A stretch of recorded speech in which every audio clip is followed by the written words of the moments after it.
This program is brought to you by Hungry Jack's and Bunnings Warehouse.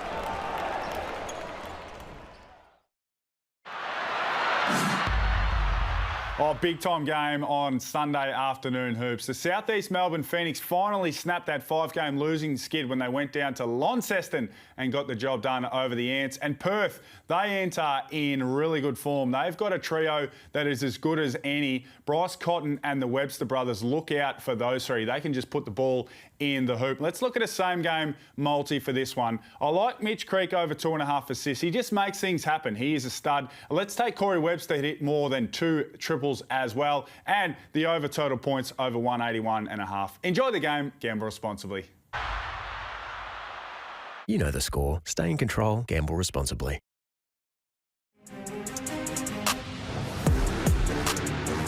I'll tell you what, it does not get much bigger than this. Oh, and he flies! Air Cotton! The Phoenix do it again! And the fans are almost racing to root. Oh, contested three! Goodness me! Backbreaker. Maybe the sleeping giant has awakened. Which team will we see tonight on their home floor? And they have a challenge on their hands. But right now, the heat is on in Melbourne.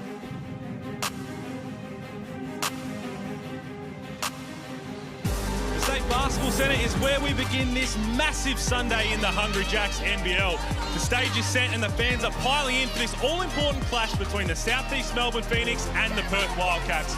With finals right around the corner, both of these teams are desperate to cement themselves in the top 6 and give themselves a chance of competing for a championship. Hello and welcome to Game 1 of Sunday's epic doubleheader. I'm joined by one of the greats, Leonard Copeland. And Cope, we keep talking about how big this game is, a double points game. Both teams want to get in to that top 6. As we have a look at the ladder, both teams sitting on the same number of wins as your golf handicap. This is an important one. Let me tell you something. It's very important for Southeast Melbourne. They have to win or go home. Perth, not so much. The way Perth are playing right now, you'd have to say Perth have the edge. Well, I'm sure they do, and this is going to be a massive game, as we've mentioned. And you spoke a little bit about the pressure leading into finals. And if my wife is watching the sign behind me, I've got nothing to do with that. But this pressure for Simon Mitchell, you spoke to him a little bit about pre-game. Let's have a listen to what he had to say. Playoff race is heating up, Simon. Is there any pressure, any more added pressure? Not really. I mean, every game's pressure, man. So it's kind of like from game 1 through to right now. I don't really buy into that. It's more about focusing on what we can control and helping our team get over the line the best we can. Well, we know at full strength how important every player is to this Southeast Melbourne Phoenix team, but Gary Brown, head of the Snake Copes, how important is he going to be tonight? Look, he's averaging 11 points a game, 6 assists. He needs to score the ball, plus get the ball to Mitch Creek. Because if he doesn't, they don't have a chance. Well, when you talk about figuring out which one he wants to go with, should he start the game aggressive, hunting his own shot, or maybe facilitate first? I think a little bit of both. He has to score. He has to keep him on balance, and then he has to pass that ball to the right guys, and the guys have to knock the shot down. Well, he has been terrific since coming back in. There's no doubt about it. Gary Brown Jr. leading the charge, but you mentioned that man, Mitch Creek, an MVP candidate. He's been enormous. He is the heart and soul of the Southeast Melbourne Phoenix. It so often seems when he plays well, they're in a position to win. What are you expecting tonight? You're right. He's the heartbeat. Mitch Creek will put you on his back and carry you to a championship if he gets the ball in the right spots. He's had a great year all year, MVP race. I just think if Mitch Creek is firing from the outside, he's going in the inside, he's rebounding the ball, doing all the things he likes to do, they got a chance to win. Well, it's a very close race for the scoring title in NBL23. You see right there, Bryce Cotton and Mitch Creek. Bryce Cotton, we know his greatness. He continues to do it year after year, game after game, especially this season. Is it too late for him to make an MVP charge? Look, I don't want the Perth Wildcats fans to be mad at me. We know what Bryce Cotton brings to the table. He's the MVP of the league. He's been doing it for years and years and years. I just think because he's been doing it, everyone knows it. Let's give it to somebody else. Well, he's been enormous, but how important is it for other players to step up to take the pressure off him scoring? You see he had 11 assists. He's not afraid to dish the rock. How important is that supporting cast? He's always been good at dishing the ball, but now he's got help. He's got Manic. He's got the Webster boys. He's got Deshaun Thomas, who can all score now. So it's taking a bit of pressure off him, and hopefully these guys can play the way they played on Friday and we get a good game. Well, Coach, the superstars are ready to put on a show, so let's throw it to the boys. Jack Hever and Liam Santamaria, and the man who just straight up refuses to give back the MG, Andrew Gase. Why would you? They ain't ever getting that thing back. Thank you very much, Hills. Great to have your company for Sunday Hoops here in the Hungry Jacks NBL. And a big shout out to Ruben Tarangi playing game number 300 today. There he is, Liam. He's been a warrior. 300 games, 28 years of age. Yeah, congratulations to him. It's his 11th season in the league, couple of championships, only playing 15 minutes a game for the Phoenix this season, but has had a great NBL career. Let's take a look at the starting lineups for both teams, and we start with the Southeast Melbourne Phoenix Drew with thanks to champion. The boys spoke about Gary Brown a few moments ago. Southeast Melbourne are 11-5 when Gary Brown plays, 2-7 when he doesn't play. Well, that's right. Williams has been fantastic, but I think it's a lineup that's familiar with each other. They go into this very healthy, which they haven't been all season, so they give themselves the best chance. And Liam, this Wildcats lineup, it's Bryce Cotton. He is coming into some even more spectacular form than what we normally see of him. He sure is, and he's got some friends. The other starters and Luke Travers all playing really well right now. I don't think it's unfair to suggest that this is an elimination final right now for the Southeast Melbourne Phoenix. No, 100%. It is, and it's just... They've got a tough run. They've got a difficult run home, the Phoenix, and it's got to start here. They have no margin for error, but their form's good. That win on the road in their last outing against the Jack Jumpers will do their confidence the world is good. And that's a nice start. Brown finds Cal underneath. That's the facilitation that the boys were talking about in the pre-game. Leads the league in assists, Gary Brown, and he sets up Trey Cal for an easy one to open the ball game. Good for Trey Cal too. 3 of 11 on Wednesday against Tasmania. Did spend a lot of time defensively late in the game, doing a good job stopping Milton Doyle. The Wildcats coming off a big win on Friday. Cotton tees off to start with. The ball's knocks out of bounds, and it belongs to Southeast Melbourne. And Cotton, he's a superstar, and he can light up anyone in the competition, but in the 2 games this season, he's averaging almost 29.5 points a game against the Phoenix to go along with 6 assists, so he's had his way with them in their 2 outings so far. Southeast Melbourne snapped a 5-game losing streak on Wednesday with their win over Tasmania. Creek bumped. Right now, Leonard Copeland is really happy because he often calls on people trying to test Bryce Cotton on the box, the little fella, and they're doing that the last couple of possessions. Designated plays, get that little UCLA cut where you're cutting off the high post into the box and testing Cotton's defense in the low post. It's a fascinating matchup. Trey Cal on Cotton at one end, trying to guard him and stay with him as he runs around screens. As Creek front rims that first free throw, and then down the other, they've gone at Trey Cal in these first couple of possessions, making Bryce Cotton have to defend. Second in the competition, Mitch Creek, points per game. Second in the competition at this, Liam, getting to the free throw line. Unsuccessful on both. Alan Williams can't clean it up. Second time around does. Well, they're a force on the offensive glass, the Phoenix, and it would have been right at the top of the whiteboard for John Riley and the Wildcats, and it's why he's called timeout. No doubt. They were just playing volleyball with it themselves, the Phoenix, on that field. Get the rebounding opportunity there. Yeah, you see Williams, the other guy, you see white jerseys around there, but just not the level of application that you want to see when there's so much at stake for both these teams. Well, we talk about so much at stake. Here's why. As we take a look at the ladder right now, reminder that we've got Sydney and New Zealand coming up straight after this game, but for Southeast Melbourne, they are currently outside of the top 6. And a reminder, it is a top 6 that we're working with this year in the Hungry Jacks NBL. And look at the Wildcats, Liam. I can't believe we're talking about this Perth team in 4th place from where they were after 7 rounds. Absolutely flying, and then their last 3 wins in particular have been really impressive. But for the Phoenix, I mean, it is go time right now. 3 games left. This one against the Wildcats, and then of course the 2 top teams in the competition, and they're going to have to win probably all 3 of those maybe to get in. So a lot on the line right now, and the Wildcats, Drew, sitting a little bit more comfortably. Well, they are, but when you look at this run home, you can slip up here. They can finish anywhere between 2nd, and they could still miss it. They've still got to pick up a minimum of 2, possibly 3 more wins out of that list, and none of them are going to be easy. We see already the Illawarra Hawks and Brisbane Bullets that capacity to cause some upsets, so there is no easy games in this league. Let's get courtside to Leonard Copeland. Let me tell you something. John really was not happy about the rebounding. He said, fellas, if we don't rebound, we don't win. I've seen every vein in his forehead. He was really not happy. Well, they are, and I know that Wildcats fans hate us bringing this up as Brockhoff tees off. Perth are dead last in the competition for rebounds. And they're up against a team who, I mean, they lead the league really in offensive rebounding, the Phoenix, as Cotton misses that one. So that's why he called that early timeout. So important for this game. Back-to-back threes. The Phoenix are away at the State Basketball Centre. It was a huge lift for him. This is what he's capable of doing. Ryan Brockhoff in comfortable environment. The Phoenix actually train at this venue, so they're very familiar with the surroundings, very familiar with the rings, and those little things can make a difference. Ball will be a Perth ball. Speaking of making a difference, early three-point hits for Ryan Brockhoff.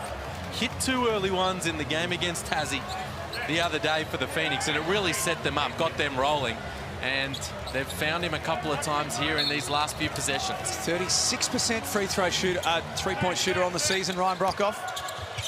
Webster got to the elbow, uncontested. There's a little hesitation. Only played the 4 games with him so far, and still trying to figure out where he's at. Here's Creek. Brockhoff on the offensive glass. Gets to the free throw line. He's involved early. And there it is again. That's 4 offensive rebounds now for the Phoenix. Now, it's not all on to Sean Thomas and Brady Manick. Everyone's got to become a block-out guy. There's that example. Ty Webster, ball watching, got to turn around, put a body on Ryan Brockhoff, and instead he's headed to the free throw line. And what a contrast it is when you go back to the powerful days when Trevor Gleeson was at the helm. Rebounding was their calling card. And that's what really drove a lot of their success. They were relentless on the boards, and personnel's a lot different, coaching's a lot different as well. So it can happen, but their attention to detail in that area needs to lift if they're going to give themselves a chance to win a title. They're on an 8-0 run right now, the Phoenix. It's all been through one man, Ryan Brockhoff. Webster drives and lays it up. Nice finish. Good take, much more aggressive there and decisive from Ty Webster as he carved his way right to the cup. Wildcats knocked off the ladder-leading Sydney Kings on Friday night. Brockhoff, same spot. At that time, it's knocked out of play.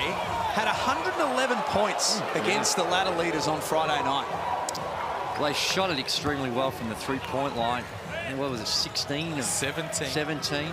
50%. It's really good numbers, and that helps the cause. But I like what we've seen so far defensively from the Phoenix. It obviously helps when you see the ball going through the net offensively, but they've looked pretty solid down this end of the floor. Corey Webster unsuccessful. 18 points, 10 rebounds on Friday night. 4 of 9 from outside too. Played a big role in their win. Alan Williams falling away over the top of Sean Thomas. He's got great touch. Alan Williams on those floaters. You know, he likes to go to that on the short roll. He'd get the free throw line floater, the short range floater, but they're out of the block. Fades towards the baseline, floats it up and in. Couldn't have won a better start if you're Phoenix and Simon Mitchell and the team and the fans. This has been exactly what they needed, just to calm the nerves a little bit. I'm sure the anxiety would be high. They'd know what's at stake. And getting off to a good start against a team that played one of the great games of the season against the Sydney Kings in white-hot form. They've made their mark early. Can they sustain it? That's going to be the test. Trey Cal saying that he got all ball, but it may have been the body contact that hurts him here. Let's take another look. They'll let you get away with a bit of body contact on these types of actions if you get the ball first. But I'm not sure he did on that occasion, and Simon Mitchell's just going to let it ride. Well, the officials at the game might let you get away with it. Those in the review booth, they won't. So if they see some contact like that and the foul's being called, you have no chance of getting that overruled, if you know what I mean. Oh, we know what you mean. He's important, though. Trey Cowell, you talk about that matchup with Bryce Cotton. He's got to make sure he avoids early fouls. Picks up one there. I think the other thing, watched Friday night's game back Saturday morning, Drew. I couldn't stop thinking about it after Friday night. I had to watch it first thing the next day. The pace of that game was remarkable. Is this the new Wildcats? As they come up with the ball off the turnover, Brady Manick up top. Well, there's an example of How it. well is he shooting at the moment? Come down, one little kick-out pass, and Manick splashes a 3. 5 of 9 from outside on Friday night. He's in fantastic touch. We're just back to Friday night. This pace that they're playing with, is this the new Perth Wildcats? Well, that's what they're trying to do, and a lot of teams these days, that's what it's all about. You look at the league in general. We saw that graphic a couple of weeks ago that outside of the NBA, it is the fastest in the world. So a lot of teams like to play it and want to play it, but now with the balance that the Perth Wildcats have got, they're just looking a lot better at doing it. And Creek gets that to drop. His second made field goal of the game. I think what's cool about the Wildcats in recent times is they've embraced the strengths of their lineup, of the roster that they have. They've given up 90+ in each of those past 3 games and won them all. They said, listen, we're going to play D. We're going to try our hardest, but we're not a lockdown unit. What we're going to do is we're going to pick up the pace and we're going to put points on the board. Now, we made that comment absolutely on last Friday, and just how you just work with what you've got. Yes, you want to be an elite defensive team, and you'll practice it and you'll spend the time in it, but sometimes with the personnel you have, that's just, there is a cap. You have a potential that you can get, and if that potential is not good enough to hold down teams, then you've got to figure it out at the other end, and they seem to have found that formula. A remarkable atmosphere Friday night, home game against the Sydney Kings. Gary Brown for 3.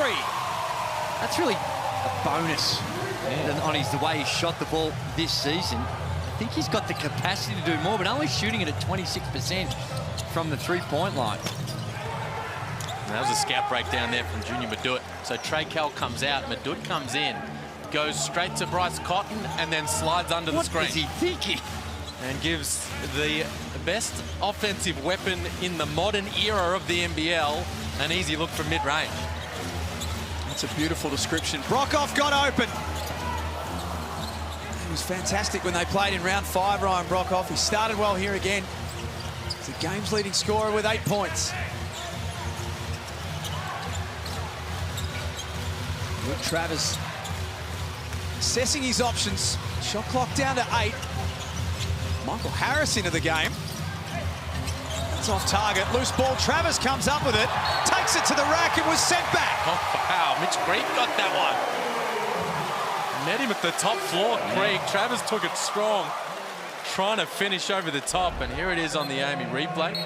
Gary Brown first. The step back. Drills that from long range. And then Mitch Creek. All ball. 1912 at the State Basketball Centre in Melbourne Southeast. Sellout this afternoon. And a lot of people have come to watch that match. Virginia did the right thing, and he got some help from the weak side. Brown comes in, but Bryce Cotton, with how elite he is, he's still able to split him and get to that preferred spot, that mid-range. Basically a free throw for him, and he's going to be super efficient. He's got it going now. Seen a couple go through. Look out. Jesse Wagstaff checks in, the veteran. 36 years of age. Played a really important role on Friday night, Liam. 7 points, 6 rebounds. Doesn't jump out in a box score, but you watch that game, there were so many little things that Jesse did. Yeah, and that's what he's done over the course of a really long, successful career. Helps when you knock down a couple of shots.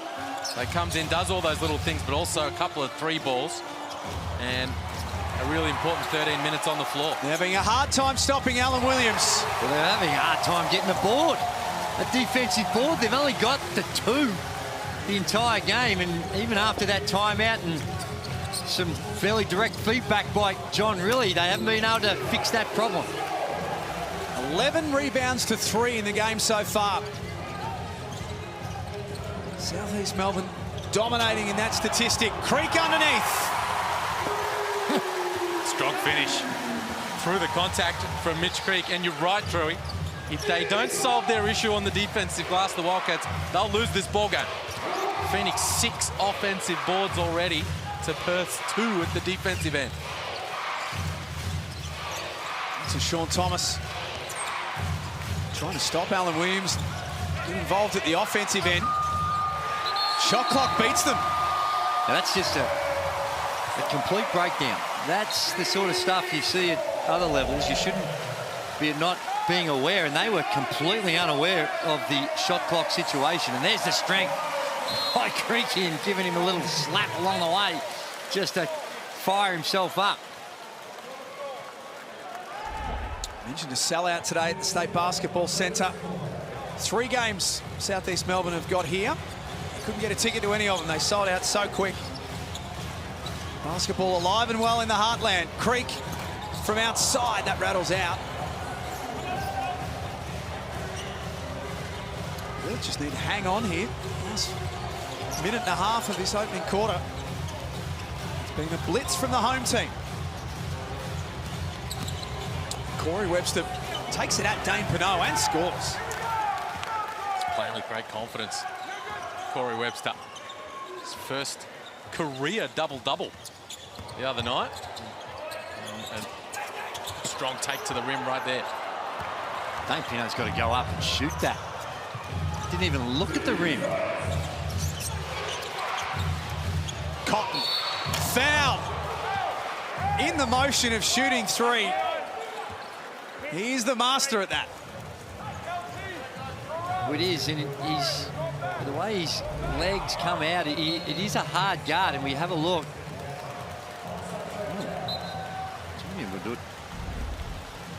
Didn't look like there was a whole lot of contact on that 3-ball attempt. You can win your way to party with the great Shaquille O'Neal in the States. You can enter now, scan that QR code, or if you want to do it the old-fashioned way, just jump on the website, shaq.nbl.com.au. Geez, that'd be some fun times, and I think he's guaranteed everyone he's not going to sit them down and make them watch Shazam. That's in the terms and conditions? I think he wanted that. Okay. And the people said, well, let's just try and eradicate that from the itinerary. And you have to eat frog legs, or there'll be some of that going on, I'm sure, because he's a fun guy. A conversation there, Junior Maduit with the Southeast Melbourne medical staff at the end of the bench. He's come back out. Trey Kell's come in.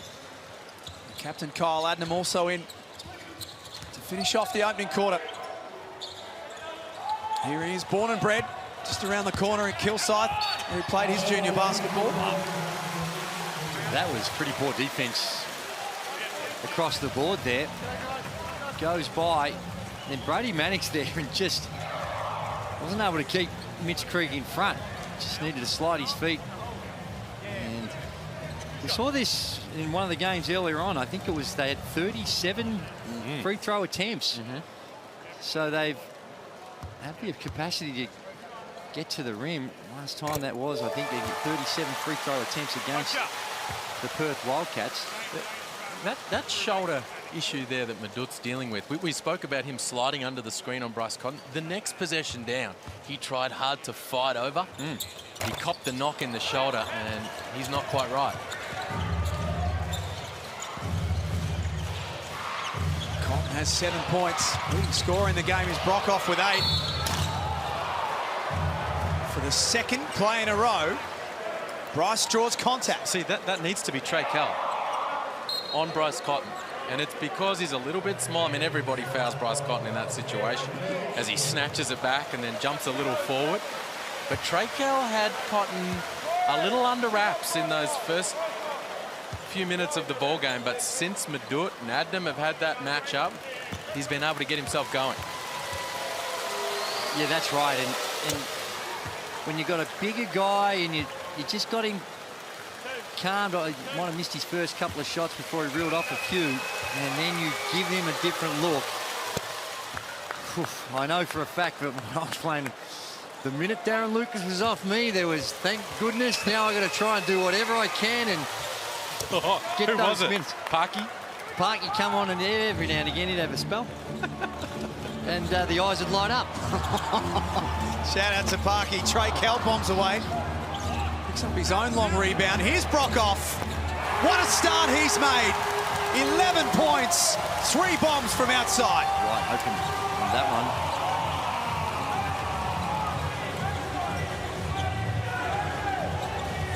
Final play of the opening quarter.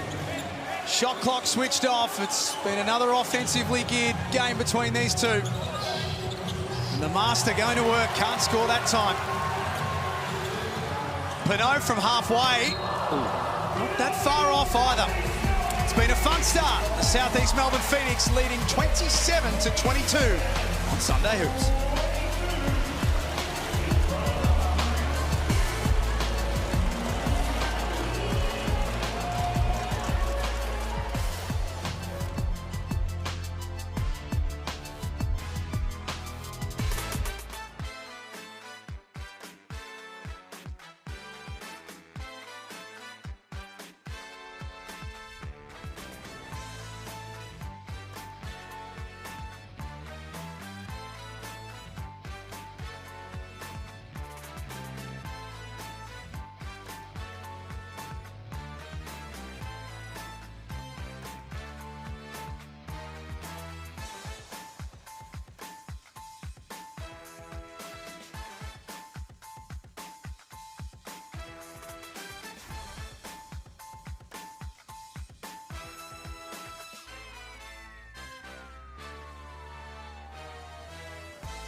It's been a whole lot of fun so far on Sunday Hoops. The South East Melbourne Phoenix playing for their season lead the Perth Wildcats 27-22. Ryan Brockhoff has started in tremendous fashion, has 11 points on 3 of 6 shooting.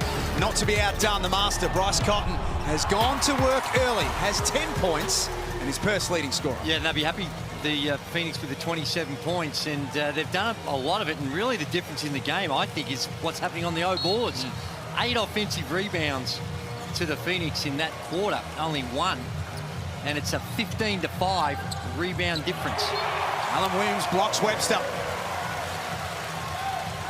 What about this rebound count, Liam? Well, it's an issue. It's been the Achilles heel for the Wildcats earlier in the season, and it's an out-and-out strength of the Phoenix. So something that they would have wanted to get done, the Wildcats, clean up the defensive glass, and they didn't in that opening term. Travis stepping out, shooting the ball with confidence. His three-point shot is growing. Well, there's no hesitation. No. He just catch and shoot. He does the work, and all these players do the work. And in practice, you can be outstanding, but the mind sometimes gets a hold of you. But what we've seen of Travis this season, no hesitation in his shooting. He's knocking them down. Good take from Kyle Adnam. Needs to come in and have an offensive impact. Travis has been red hot in recent times. Across his last 8 coming into this one, 2 3-point makes a game at nearly 60%. Well, on the season, he's 38%, which is more than adequate. So is that a technique improvement? Is that a mindset thing, or is it a little bit of everything? Clearly putting in a lot of work. He knows it's the swing skill for him. Geez, there's the power brokers. Jack? The owner of the Perth Wildcats right there, Adam Gibson, of course, well, the work that he's done with the Phoenix over the last couple of years. Shout out Lauren, who does great things at NBL, NBL, of course. HQ. Clearly doing a whole bunch of work, Luke Travers, on his stroke, putting in the reps. And with that work comes the confidence to let it fly, knowing that the work is behind you and it's going to go down just like Brady Manick has when he catches it on the arc. Well, he's never had a problem with that. We saw that at the collegiate level at Oklahoma and North Carolina. Little shaky when he first got here, but boy, has he rewarded the perseverance by the coach and the Wildcats. And yet another offensive boards. This time Williams tidying up some work. It's end-to-end to start the second quarter, which have been a problem for Southeast Melbourne. Second quarters, Travers off the window, nice touch. They're last in the competition for points conceded in second quarters and second last for points scored in second quarters. For whatever reason, Liam, they go to sleep in Q2. Just can't have those lulls, and they're getting eaten up by the big fella inside, the Wildcats. On the offensive glass, he's got 4 of those. Diving to the hoop, he's now in double figures. And it's the rotations. They're trying to hard show on a lot of those screens. So they're coming out, and Williams is diving. There's no one there to tag him, and it's been either the roll-off pass, or if the shot goes up, he's in a perfect rebounding situation.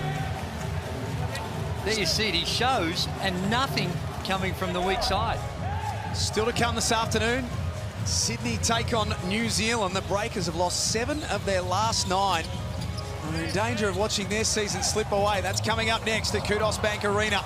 Williams with another O-ball. This is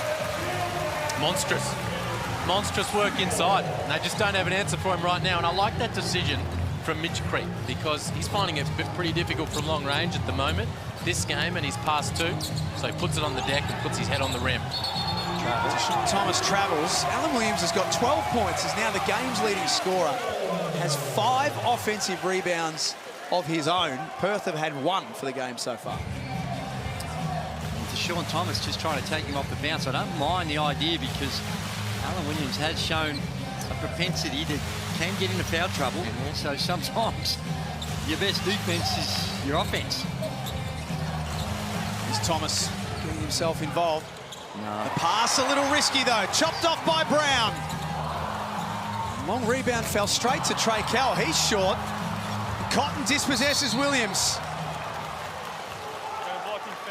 A foul called on Brockhoff. Not a bad foul from Brockhoff, to be honest.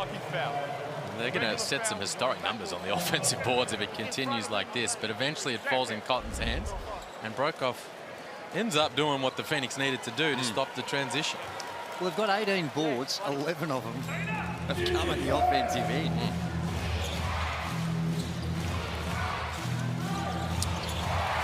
And a turnover. Brown lays it up. No. Points will count. Gee whiz, he might have got bailed out. Not sure that shot would have gone in even if he hadn't hit the backboard. A little hard off the board. A little hard. Saw Travers coming and would appreciate the athleticism that he had to deal with. Not that time for Cotton. Cal, feet set. 3-ball number 6 for Southeast Melbourne. Oh, number 5, I should say.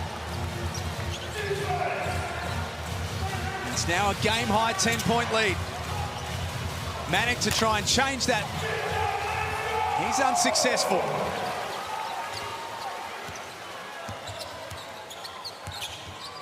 And Creek feeds the big man, and he does the rest. Oh, man. Just rocking the cradle.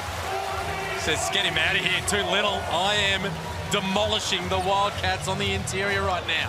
That was all too easy. Brady Manick's got to do a better job of trying to not let Williams get so deep. Easier said than done. But there's excitement and a bit of emotion about the way the Phoenix are rolling right now. I think it might be timeout time pretty soon. I think it might have been a couple of possessions ago, Drewy. Have a listen to the crowd in the heartland.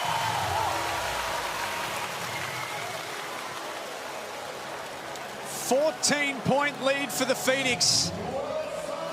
They have jumped out in a big way in this second quarter. In pre-game, we caught up with Simon Mitchell, and he spoke about Perth using a smaller rotation and how the Phoenix might be able to use that to their advantage. Now, these guys play 7 guys in their rotation. They've traveled. They had a game on Friday. Can you take advantage of that? Yeah, I hope so. Look, I hope that, you know, the travel and the up and down game they had against Sydney, that you know, there might be a little bit of wear and tear in their legs. We rotate a little bit more, but we're not the highest rotation team either. So now that we've got our squad back, we're a little fresher. I hope we should be okay. They're okay at the moment. This is a 15-2 run they're on. And the entire game's being played on their terms in this first half. The Phoenix doing what they do well and doing a lot of it. Putting heat on the rim, attacking with reckless abandon, getting plenty of touches on the interior for Mitch Creek and Alan Williams, and getting on the offensive glass. They have just, on the boards altogether, just eviscerated the Phoenix, the Perth Wildcats. It's now officially an evisceration. It is an evisceration. It's a skinning and a gutting that so far. But here's the thing. They've also shot the ball really well. And they're coming down, they're getting it in all sorts, from the perimeter, in transition, getting to the rim. And what's happened is the Wildcats, their offense is just hasn't been as smooth, missing shots you'd normally make. So although it's a 14-point lead, there's no comfort level for the Phoenix, because this Wildcats team have shown the capacity to turn those types of margins around pretty quickly. And we've got a Todd Blanchfield sighting very early on. Goodness me. At the moment, Cotton finishes. Down to U-Hauls, courtside. Well, it's funny you talk about that frustration and that timeout coming a bit late from John Riley. It nearly reached boiling point, because he was on the ref saying that there's a lot of contact being underneath from Alan Williams, trying to pull the big fellas towards him in almost a hug-like scenario. And after the timeout, he went straight back to the referees and said, you've got to watch this. They're getting away with a whole lot of contact on that end. Yeah, he's crafty, big sauce, no doubt about it. He knows his trade and how he operates. Little undersized for a guy working underneath there, Drewy. So he's worked out how to get himself some advantages. Well, they have, and John Riley's solution, it looked like they're going to throw Jesse Wagstaff on him. So he guarded that last possession, and there's a flop and a good pass. Wagstaff underneath. You mentioned Todd Blanchfield checking in. Andrew Gaze for the Perth Wildcats. His last 5 games read as follows. 6.5 minutes, 8 minutes, did not play coach's decision, 6 minutes, and did not play coach's decision. This is a mainstay of the league who's played north of 350 games, who we have barely seen in the last 5. No, that's right. And here's the thing, though. Experienced guy, would understand the circumstances, would understand why it hasn't been shooting the ball well. But in certain circumstances like this, with younger players, you worry about them now coming in. Not with Todd Blanchfield. He's a guy who's been around and can adapt to these types of circumstances, and he's not going to go into his shell. Cotton off to the races. Blocked by Cal. The Phoenix get the wheels in motion. Brockhoff, deadly from that spot. Feeling it. Ryan Brockhoff, that's the second time Trey Kell's found him with his feet set on the arc, and he's drilled it on both occasions. 14 points now, 4 3-pointers made. And 14 is the magic number, but only for a moment. It was a game high. Nice answer back from Corey Webster. Copes, down to you courtside. You guys speak about Todd Blanchfield. I spoke with him before the game, and he said he just goes to a gym in his off time and just works on his jump shot, and he'll be ready when John really calls his number. It's a great chance for him today. Here goes Corey Webster to Blanchfield. Great for his confidence to be able to finish like that. And it wasn't an easy one. They had to go to the other side, little reverse layup, but you're right. To see one go through, get on the scoreboard, start to feel good about yourself again, start to contributing, will do his confidence the world of good. This guy is in confidence overload. 5 3-pointers, 5 of 7. He's got 17 points. Ryan Broekhoff. We mentioned before, he hurt them when they played in round 5 in a big way. Had 4 made threes on that night. He's got 5.5. Webster, big hit at the other end. We spoke earlier. There's a timeout coming from Simon Mitchell. Here's the Amy replay of the block from Trey Cal, sending Bryce Cotton away, and then finds Ryan Broekhoff on the arc. And John really is making the adjustment, bringing Luke Travers back in the game, because Broekhoff went bang, bang, back-to-back triples, and no doubt Travers will come in and he'll have that matchup. 52-42, 3 minutes before half-time. It has been at breakneck pace so far. And the Wildcats have certainly managed to find something that has worked in recent weeks. They've put themselves in contention to be back in the playoffs once again, and Brady Manning pre-game spoke about what's working for Perth right now. What's been the major turnaround? I just think our effort, our defensive effort. For us, we're scoring the ball. We've been scoring the ball, but for us to win games, we got to get stops to help us in offense. And you look back at some of those games we're losing, and we're all scoring high numbers, high-scoring games, but we're just not getting any stops. Well, he's bang on, and improved and increased effort at the defensive end and on the glass has been a big feature of their improvement, and that hasn't really been there so far this afternoon. But what he didn't mention there is himself. He and Tashawn Thomas becoming the guys as import signings that the Wildcats thought they were going to be, knew they had the capability to be in the second half of the season. For me, that's the major part of what has turned their season around. Well, they just went all in on both of them. Earlier on, they're juggling the minutes, and now they know that they're going to be playing that close to 30-plus minutes. And you get less anxiety, and yet another loose ball, offensive rebounding, all of them going the way of the Phoenix. Less than 3 minutes before the half. Bryce Cotton, Perth's leading scorer with 12. Ryan Broekhoff has 17 for South East Melbourne's. Travis takes it to the line. Well, we've spoken about the offensive rebound for the Phoenix, and we saw another one right there. Tohi Smith-Milner, that's 12 now. 12 offensive rebounds to Perth's 8 defensive. One guy we haven't seen, we talk about Top Blanchfield, talk about Mitch Norton, is Majuk. Sitting there at the end of that Perth bench, who we know has made a living and a career in the NBL out of being a force on the glass. He's an option for John Rillie to potentially turn to if no one else is getting that job done. I think it comes back to our earlier conversation of trying to find that balance between what you're capable of on defensively and what you get on the offensive end. And I think on the offensive end, he's been struggling. No doubt. So, but you're right. In this particular circumstance, when you're dealing with Williams and the way in which he's dominated, then perhaps there is a role for him in this game. Mitch Creek to the basket. Lays it up. They're getting everything they want offensively, South East Melbourne. And Perth is going to try their best to outscore them. Todd Blanchfield with a hit. That's what I'm talking about. No hesitation. Nope. A lot of times you see that wasn't an easy shot. It was a quick one. And when you haven't been in the rotation for a while, sometimes you can wait for the perfect one and you start thinking about it. Blanchfield just let that one fly. Broekhoff puts the ball on the floor. 19 points and a half for the rowdy one. Jeez, he's feeling good. Mitch Creek had the mismatch. They draw the double team, and as they run Ryan Broekhoff off the arc, he puts it on the deck and he sinks the floater. And Webster blows past Broekhoff at the other end. Corey Webster is having a half himself.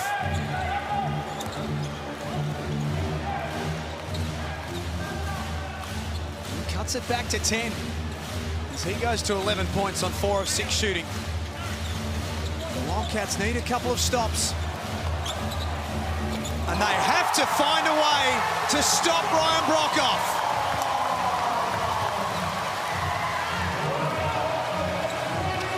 Seven of 11. 22 points. What What a half he's having. Webster to the other end. Doesn't get it to go. Isn't this fun to watch from Ryan Brockhoff? The guy we've known and watched over the years in that Australian Boomers jersey and doing his thing at that NBA level. And when he came into the league, we thought we'd see all kinds of this, just lighting it up from long range. But the defense for his couple of years in the league have stayed attached, but not in this one. 6 of 9 from long range in this opening half, 22 points on the board. Yeah, with a minute to go, and he's white hot. Not sure. Got no idea why he's having a spell when there's only a minute to go. Rick, you got 6 on the floor here. Thanks to Latrobe Financial, we got $50,000 up for grabs. You can enter now at nbl.com.au/legends.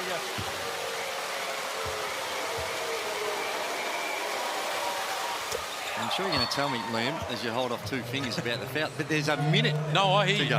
But I presume that that's what Simon Mitchell's thinking. My man's on fire. I want him to play a whole big bunch of the second half. Picked up his second personal. I just want to protect him here for this final minute. Okay. Maybe that's not what the 2 fingers directed at you before, Drew. Maybe it was for a little something else. Phoenix by 11. Half-time closing in. Shot clock at 4. Travers knocks that one out of play. 1.2 left. We talk about all the points that the Phoenix have put on the board. 61 here with 43 seconds to play. All their offensive rebounds. Still been a big score and half for the Wildcats. Yeah. 50 of their own. Cotton downhill. Only Williams in front of him. Trying to thread the eye of the needle. He relocates and he knocks down the 3. Wow.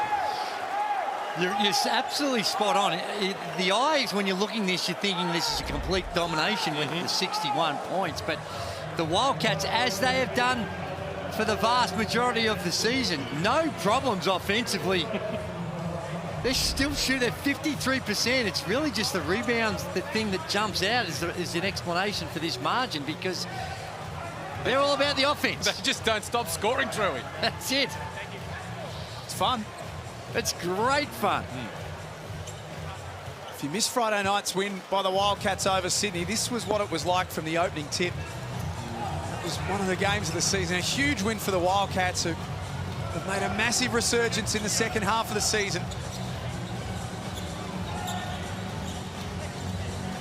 They will trail at halftime. 5 on the shot clock for Gary Brown, stripped of it. Travers with the jam. Great finish to the half for the Perth Wildcats. They're within 6 at the main break. Strong finish for Perth. Big play at the end there for Travers. And despite doing a whole bunch right in that first half, Phoenix, and pouring on a massive amount of points, it's a 2-possession game as these 2 teams walk into the sheds at half-time. And it's the class of the Wildcats. Offensively, they know what they're about. They've got their identity now, and they're playing towards it. If they can just tighten up their rebounds, then they're in really good shape. Leonard Copeland's got the star of the opening half for South East Melbourne, Ryan Brockhoff, with him. Star indeed, mate. 22 points in the first half. Is it fair to say you're in the zone? Yeah, I mean, we're just moving the ball really well, and I'm lucky enough to get on the end of it and get a few open shots. Just do my best Copeland impersonation in the first half. You look like you got a bit tired out there. Can you go the whole second half? Oh, absolutely.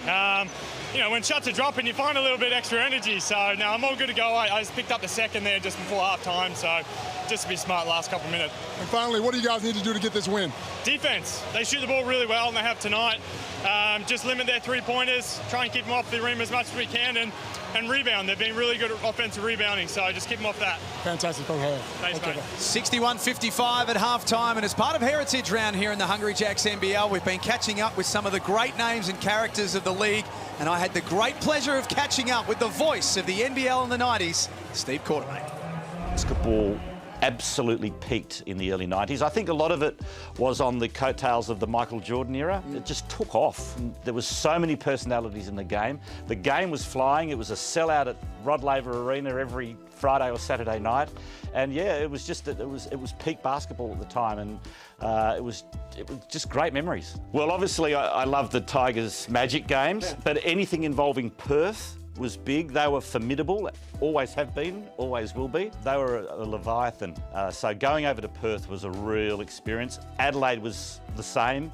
Going to Adelaide, if you were a non-South Australian, was quite interesting. And Brizzy was big. Yeah, it was great. But particularly, I think the games that I always look forward to were the derbies, and when Perth came to town, or we went to Perth, it was great. There were so many great characters. I mean, obviously, the two that stand out to me are Andrew Gaze and Leonard Copeland. And they threatened me with violence if I didn't mention their names. Only joking. But yeah, the famous Gaze alley-oop to Copeland, those two were great personalities. But I actually, when I was going to do this interview, I wrote down a list of all these great names. Gaze, Copeland, Bradkey, Shane Heal, Derek Rucker, Leroy Loggins, Phil Smythe, James Crawford, Ricky Grace, Scott Fisher, Mark Davis, Larry Senstock, Robert Rose.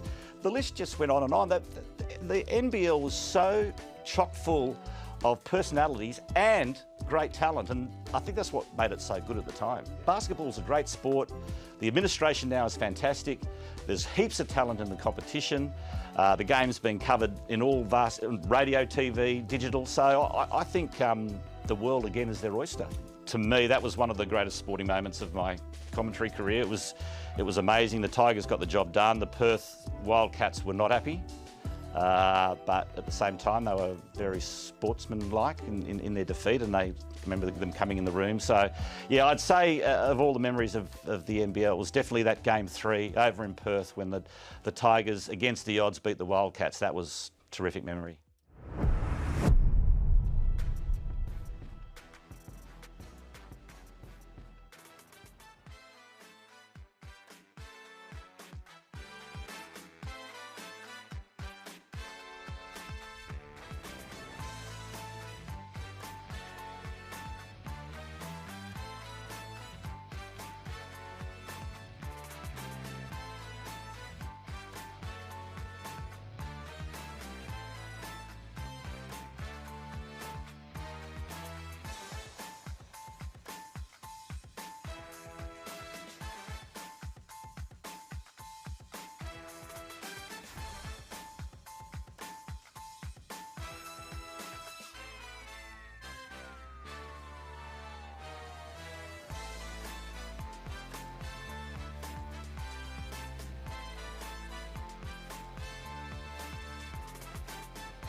All right.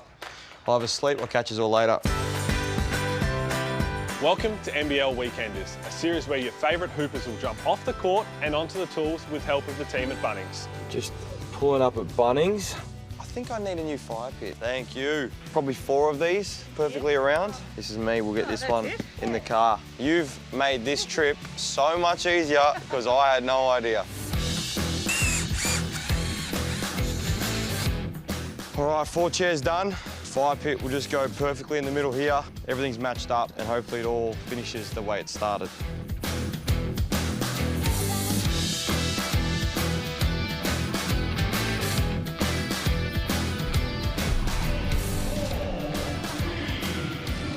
Well, it's halftime here at the State Basketball Centre, and Lennard Copeland, this game is incredibly exciting. I tell you what, if you're a defensive purist, you're probably not enjoying what you're seeing, but as the great man Andrew Gay says, defense is clearly optional in this one. As we have a look at the Hungry Jacks highlights, Copes, plenty of buckets. That's what we're seeing right now. And that's what we want. These guys, Perth, are going to shoot the ball extremely well. But look, Southeast Melbourne, in particular, Rowdy, is shooting the ball extremely well. He's on fire. 22 points in the first half. And we saw a lot of offensive rebounds coming from the Southeast Melbourne Phoenix, and the frustration from John really looked like it was going to reach boiling point and a couple of periods in that first half. But for as well as the Phoenix have played, Perth to be just down 2 buckets, they're going to be pretty happy with where they're at. Absolutely, but you're right. Not that he was going to reach. He reached boiling point.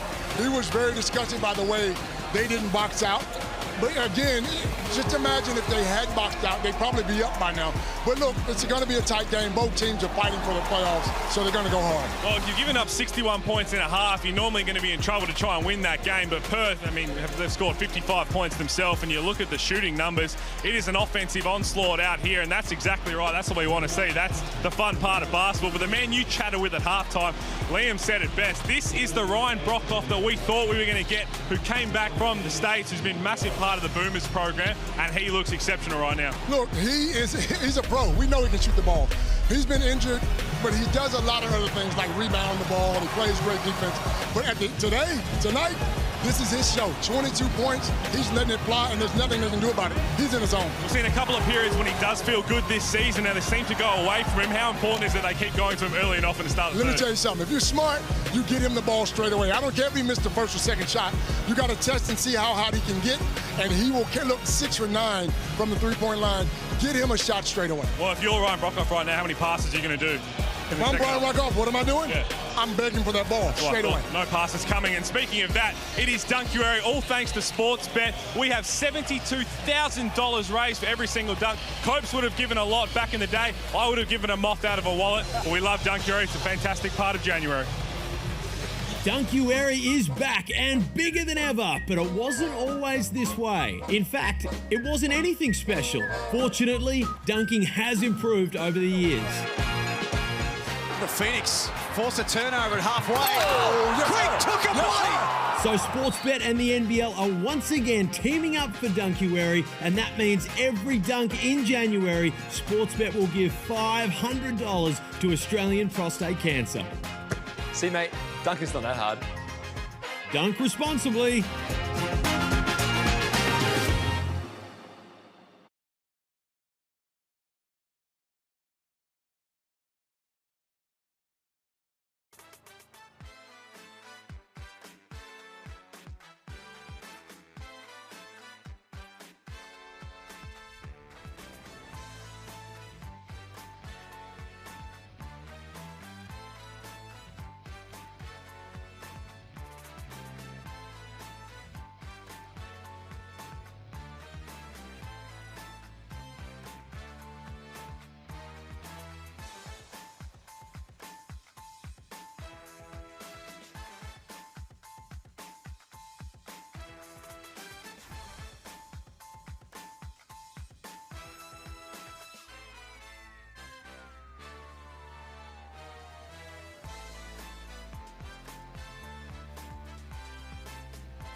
Great to have your company for Sunday Hoops at the State Basketball Centre in Melbourne Southeast. The Southeast Melbourne Phoenix leading 61-55 over the Perth Wildcats.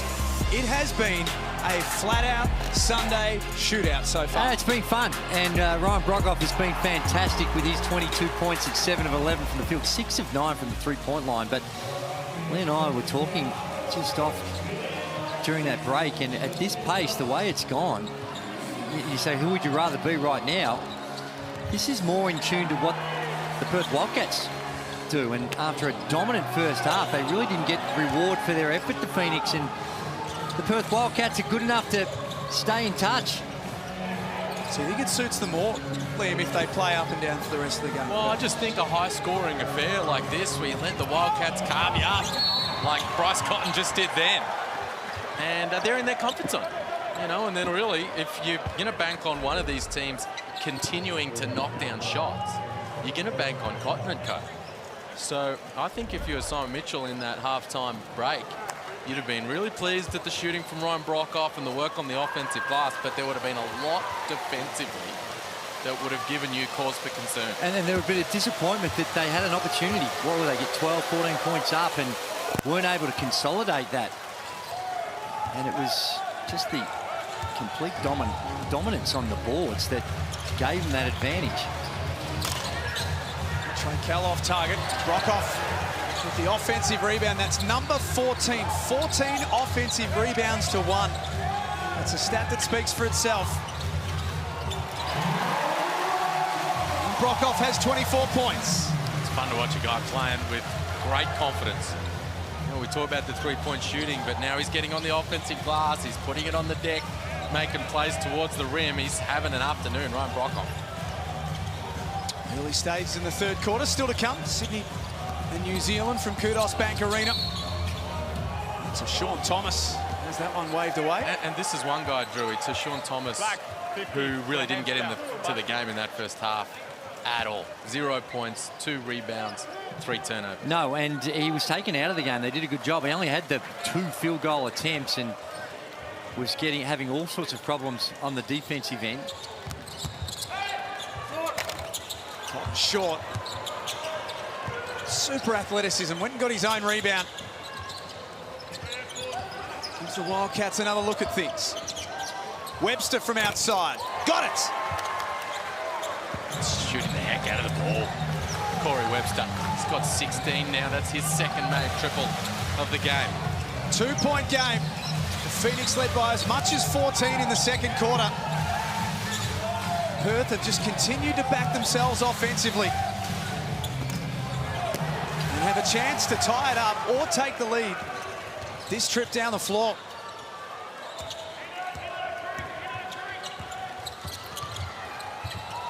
Cotton. Short. First 2 plays of the game, we saw Trey Kell just take Bryce Cotton down on the box and made that change now. They got Webster guarding him, and they had success. Ran a little UCLA cut down there, and I'm not sure we've seen too much of it since. Well, they've caught fire from long range, but Ryan Brokoff in particular, the Phoenix, but I think they need to be careful not to fall in love with the three-point shot. It's not who they are.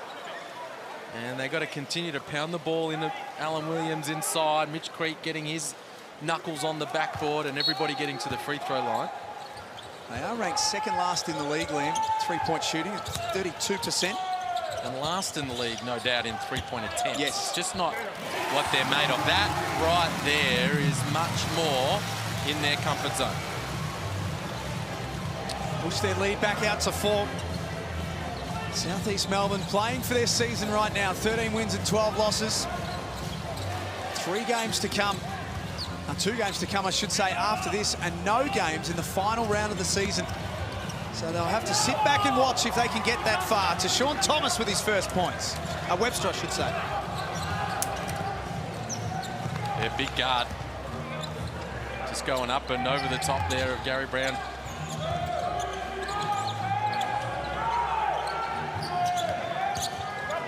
Brokoff stripped.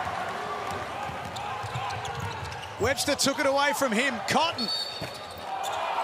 Fouled in motion. We got a tech foul, I think it was. not sure what it was for, but the official was indicating Hang on, what's the call? there was a technical foul, and I think it might have been on Simon Mitchell. Maybe. See that? Was it for yelling into the ear of Bryce Cotton? After the rebound gets clear possession of the ball. Yeah, he wasn't overly demonstrative with his body language, Simon Mitchell. But there's clear possession on the rebound. Very clear possession by Black. Okay, so we're going one and then Black ball. One. He did look like he got a little up close and personal behind Cotton on that three-point attempt.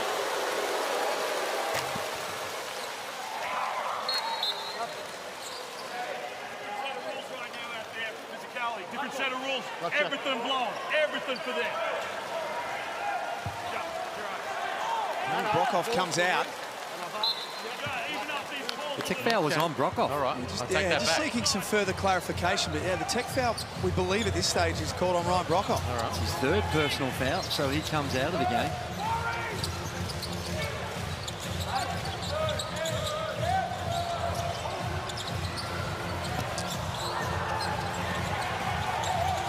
Trey Kelton with the offensive rebound. No foul call.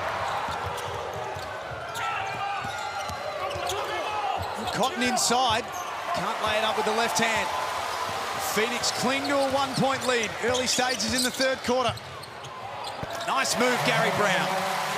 That's much better from Gary Brown. Just get aggressive. Get your feet in the paint. Put some pressure on the rim. 7 points, 6 assists for Brown. Junior Madut just manhandling Bryce Cotton off the ball. He has to deal with a lot in order to get to A to B in that half court, Bryce Cotton. And that's the thing. A lot of people think of some of the favourable calls that Bryce Cotton gets, but they very rarely realise how much he doesn't get. And the work that goes into off the ball that very often goes unwhistled. That one doesn't go unwhistled. Jesse Wagstaff checking Alan Williams as he makes his way along across the paint. Tends to be able to find himself in the thick of the action, Jesse Wagstaff. Fouls in the key, baseline. Has done for nearly 450 games. They're good here, the Phoenix. Run these little actions for Mitch Creek. Just like that one. Great call, Em. Well, they have multiple options that they go to, especially when they're taking them out on that side of the floor. Creaky comes across to his right hand, floats it off the glass, and that time catches the defense napping and goes right down the middle. And it's a little thing, and at this level, it's not a huge issue, but that's not an easy pass. You've got the backboard there, you've got to get it in the right spot. It's not like you're going underneath and making a bounce pass, and Creaky's having some problems from the free throw line. Goodness me. 1 of 5 from the free throw line. 78% and he's across the season. Been good, and here's something that you won't have problems with. None whatsoever. That's filling up with petrol, because you won't need to, Drew. That's right. No, sir. Beautiful piece of automobile excellence. So you're familiar with this one? I am. I'm actually currently driving one for a little bit longer than I thought, which is a great reward. Driving hijacked will let you decide what's what. Well, people can drive one. Just go to the website, enter in the competition, and we'll be giving one away. And Brown was out. Junior Madut after it. Second opportunity. Must play, young man. 17 offensive rebounds to 3.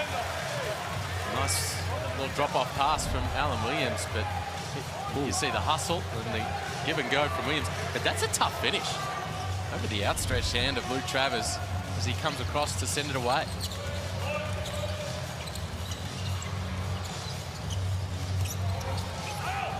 Cotton turns the corner, got away from Madut. That's off the front of the iron. And Madut's up ahead. Playing an important role right now. It is a good couple of minutes for the Phoenix. Able to get some stops and generate some transition opportunities. Just caught his legs. Tried to just blow by him to have him think about it, but just caught his legs. A couple of free throws coming. That's going to be the third personal foul on Webster. Is Mitch Norton not playing today with a hip injury? That's Ty Webster. Just got to clarify because there's two of them. No, I know who you're talking about.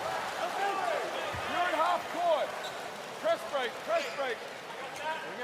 Wildcats coach John Relly has been able to engineer this team to be right in the thick of finals after a bit of a shaky start. Well and truly in the conversation now. 70-64 at the State Basketball Centre.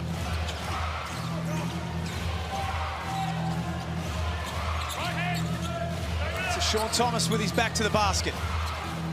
Forces his way in over the top of Alan Williams. Got right where he wanted to Sean Thomas, right to home base in front of the rim. You heard Simon Mitchell calling out the scout. Right hand, but Thomas got it done anyway. He just hasn't been involved enough, and by the look of that, maybe we need to give consideration, and there's a flop that's going to come, and a potential flop warning, and more importantly for the Phoenix, an and one opportunity for Williams. Took the gamble, went for the flop. Now this is a big boy coming right at you, but that's a flop. And Travis comes over to help out. Well, he's just trying to find solutions to Sean Thomas because he hasn't been able to handle Alan Williams down low. Now, that's not what you need to go to. Absolutely not, and prevention's better than cure. Try to get up in the lanes, don't let him catch it at that elbow where he's only one dribble away. That'll certainly help, but I think it's also more a reflection of what's going on down the other end. And yes, he's just made a play to Sean Thomas and got himself going offensively, but he was 0 of 2 for that. And perhaps when you don't feel involved on the offensive end, it can sometimes, it shouldn't, but sometimes it does have an impact on what you're doing on the defensive end. Meanwhile, Alan Williams nearing double-double territory again. 19 points and 9 rebounds. Black 0, 2 hands. Junior Nadut picks up his second foul. And fourth team foul for the Phoenix. These are massive minutes for Junior Nadut. You think about the context of this game for the Phoenix in their season. The rookie Nadut chasing Bryce Cotton right now. Hard assignment. He made that look so easy. And it's the combination. It's not. Yeah, it is not. And Nadut trying to go over the top. Sometimes you just need a little bit of help. And again, too easy for the Phoenix. They just get to their spots and put so much pressure and able to get those opportunities in the paint. Tick on down to 3 minutes before three-quarter time. Webster with a little fall away, brings it back to 4. Speaking of in the paint, 38-24 is the differential. 38 points in the paint for the Phoenix compared to the 24 for the Wildcats. Here they are again, the Phoenix attacking the paint. They've done a good job of that in this third quarter. Now Simon Mitchell's going to mix up his lineup here because that Bryce Cotton matchup isn't working. So Ruben Tarangi's going to check in. Surely the idea now would be to slide Trey Kell back to that matchup. He has the length to be able to trouble Bryce Cotton after he runs off those picks and he catches the rock. You see Tarangi, Tohi Smith-Milne is going to check in, but it's tricky because the Wildcats have the 3 bigger guys on the floor, although they've just mixed it up themselves, bringing in Todd Blanchfield. Here is Ruben Tarangi, game number 300 today. Jeez. Only 28 years of age. Started with the New Zealand Breakers Academy. He's become a 2-time champion, 6th man of the year, most improved player. And the mainstay of this competition now. Big day for him. Manick from the foul line. It's good. Brady Manick up to 8 points. Well, he hasn't had a lot of opportunities. They've done a good job of taking away the 3-ball for him. He's made a couple, but that's only his 5th field goal attempt. He's got the 8 points. Kyle Adman back on the floor as well for South East Melbourne. Dut stays out there, has 5 points. Gets a little win at the offensive end. Blanchfield from the corner.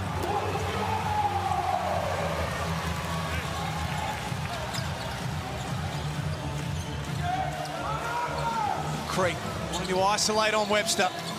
Can't bank it home, and Madut couldn't tip it in either. Cotton in possession with 22.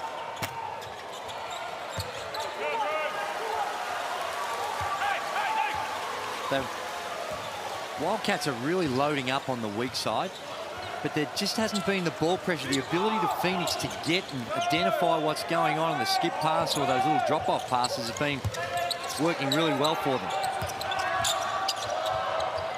Late clock for Adnam. That doesn't matter. That's big. That's what the Phoenix need Kyle Adnam to do.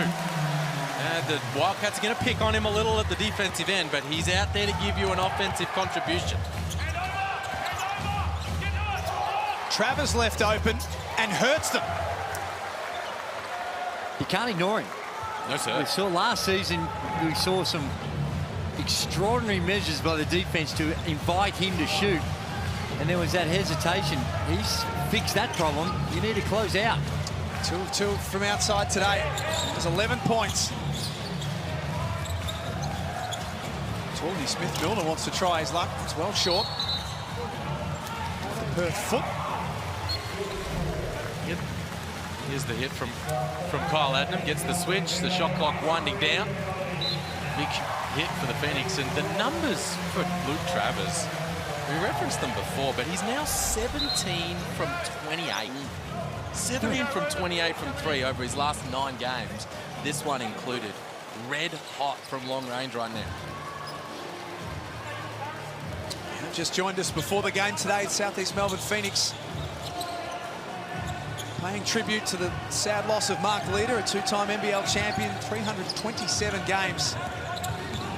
Sadly lost during the week. Gary Brown for 2. Our thoughts and prayers are with the Leader family during this difficult time. Oh, my word, champion of the game. Fierce competitor. And a really sad time this week. Lost one of our good guys. And shot clock and game clock as one. Harris tried to find Blanchfield and couldn't. Tarangi from halfway.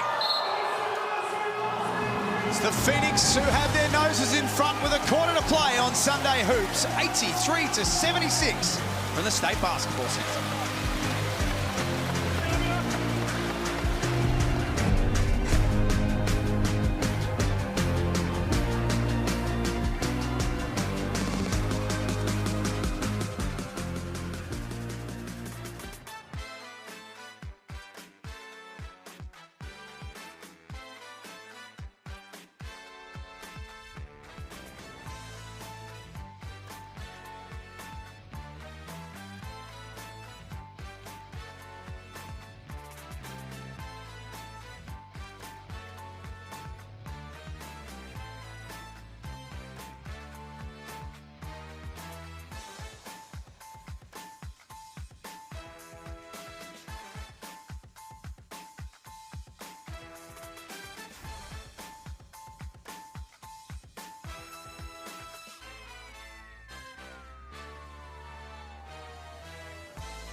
It's a big day on Sunday Hoops. As soon as we finish up with this one, we take you straight to Kudos Bank Arena, where the ladder-leading Sydney Kings had their 6-game winning streak snapped on Friday night. They'll be looking to bounce back against a New Zealand Breakers team whose season is swinging in the breeze right now. They've lost 7 of their last 9 and cannot afford to drop too many more. Yeah, that's a huge one. They, you know, it'd have to be a complete and total catastrophe, but New Zealand Breakers still need to win a few more games to actually secure their spot in the playoffs. So just a couple of weeks ago, we were talking about a potential top 2 spot. So this one is a big one for them. Game coming up at the conclusion of this one. Brad Rosen and Matt Russell courtside with us for that. Pete Hooley and Leonard Copeland with us courtside today. 83-76, the Southeast Melbourne Phoenix leading. Beautiful pass for Creek. My goodness, beautiful execution. They run Creek into the ball screen to get the switch, and then they slide him down the lane with the mismatch. Extra pass, easy bucket. Yeah, real easy. And Mitch Creek is, by his very lofty standards, so far in this one, the first 3 quarters, he's been modest.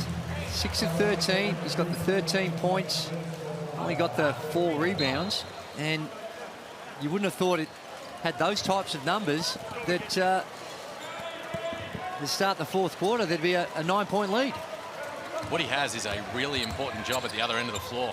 Stay attached with Brady Manick. Needs to be a help guy in certain situations, but you can't leave Manick alone on the 3-point arc. 6 assists today for Gary Brown. He's 4 of 9 from the field. 4 rebounds as well. Just a far more composed team when he's out there running the point.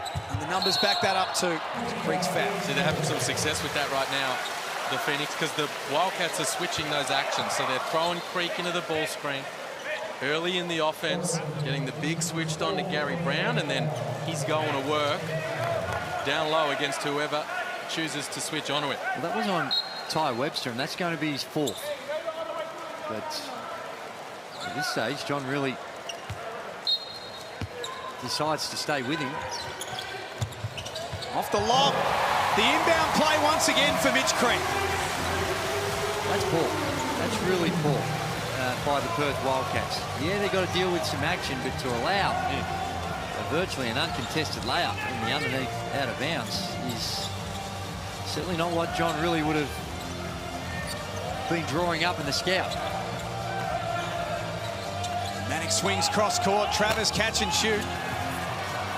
It's unsuccessful. The 3-point shot or the rebound attempt? Bit of everything. I think what you've got to be loving here, though, Drew, is this play is not actually for the lob. It's for Mitch Creek to come across towards the ball on the wing, but he's reading the defense, and the back cut is available, and he's taken it. Exactly, and Brady Manick thought the screen was coming, so he decides to lift and fight over. But on that particular angle, you can just go underneath the elbow screen, and if he catches it out there, you're in a sound position to defend. Instead, he tries to hedge on it and gets blown by on the back cut. What needs to change for Perth to win this game?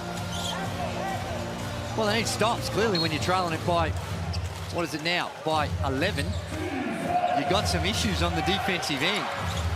And you've got to make shots.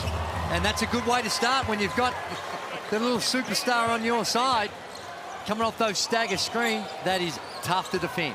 25 now for Bryce Cotton. He is the game's leading scorer. Creek drops it off for Williams. He's blocked. Still keeps going. Same action. Mitch Creek, they try not to switch, but it's they don't execute the coverage. Creek gets the advantage, and Alan Williams cashes in at the rim. Well, they didn't either. They didn't switch and they didn't defend. They're just stuck in no man's land, and that's just way too easy. Ty Webster, nice little knockdown. And of course, this is what we talked about Brady Manick coming into the league this season as a rookie pro. Mate, he is money from long range. He is absolute money when he catches on the arc. But they are picking on him defensively right now, the Phoenix. Williams by to Sean Thomas. Rare miss from him. He's 11 from 16 from the field today. Sauce. Travers wide open. Not that time, though. Shooting at a nice clip from outside the Wildcats, 44%. And it's at this end of the floor. As Andrew Gay said, they need to get stops and win the ball back.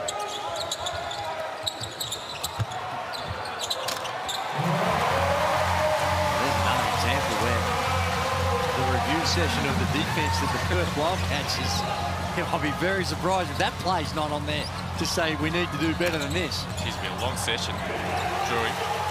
Real sort of Avatar type of length, I would have thought.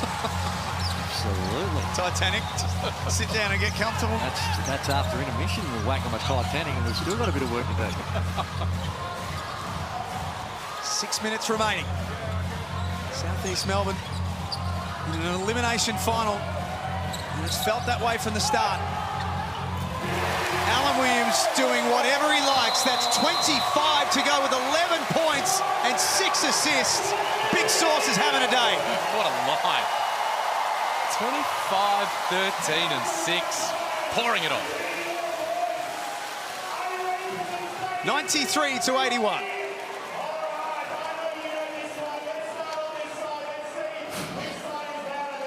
Sold out crowd at the State Basketball Centre. So much on the line for the Phoenix. And they've got a nice lead with 6 minutes left. Well, they'll be feeling good, the Phoenix and their fans in that building, but the message from Simon Mitchell and Mitch Creek and the crew in that huddle will be no let up. This Wildcats team can pour on points in a hurry. I tell you what, to have a listen to the vocals of the crowd in the small gym and the packed out stands, they are making a whole bunch of noise. Would that be your karaoke song of choice then? Living on a Prayer? No, I'd get involved though. Would you? What would I go to? A bit too high in the octaves, I think, for you, Liam. You're a bit more of a sort of down, a bit lower. At that time of night though. Oh, that's true.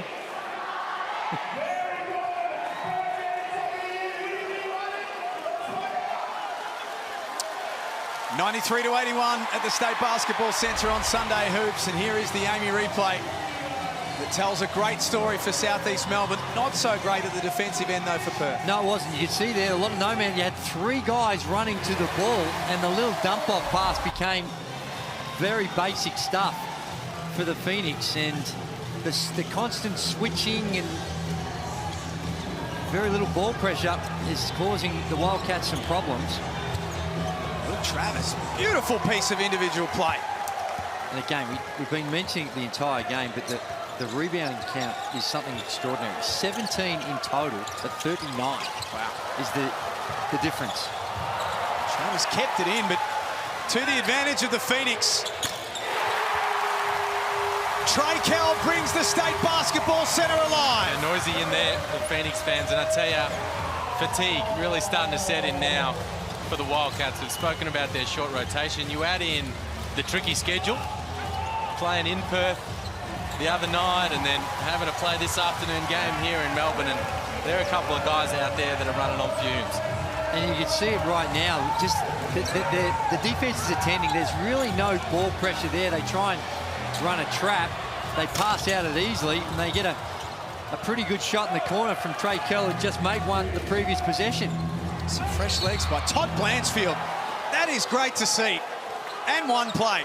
It's now or never for the Wildcats. This next 2 minutes and next 3 or so possessions is going to determine the game. They need stops, and transition baskets like that are going to be helpful. 7 points with a chance to make it 8 in 9 minutes today for Todd Blanchfield. Limited opportunities for him at the moment. He's put his best foot forward today. 10-point deficit for the visitors. Less than 5 minutes remaining to try and bridge that gap. That'll help their cause as Williams throws it away. Blanchfield catch and shoot.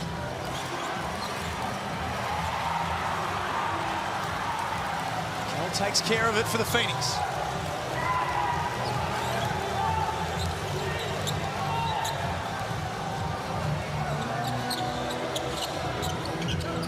Shot clock rolls down to 10. Ruben Tarangi.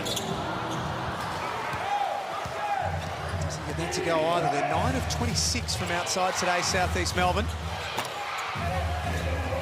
Manic, no good. I'll tell you, if either of those last couple of looks had gone down, things might have started to get interesting. Langefield on the arc and then Manic, but both hard off the iron. And really rough shots. They're very early on in the offense, and again, their problems as they try to go to a trap. I think it's going to be a hint of a goaltend where they're coming up through the rim. So that too will count. And you're right, it was a 10-point ball game. They had a couple of threes that they wanted to look at. They took a look at, and Blanchfield won, open, Manic won under pressure. He's been making them, but pretty early on. John really was just questioning that call. He got some clarification from assistant coach Mike Kelly, and happy with it. We've seen Ryan Brockhoff there. A little bit of distress. About to head into the Southeast Melbourne huddle.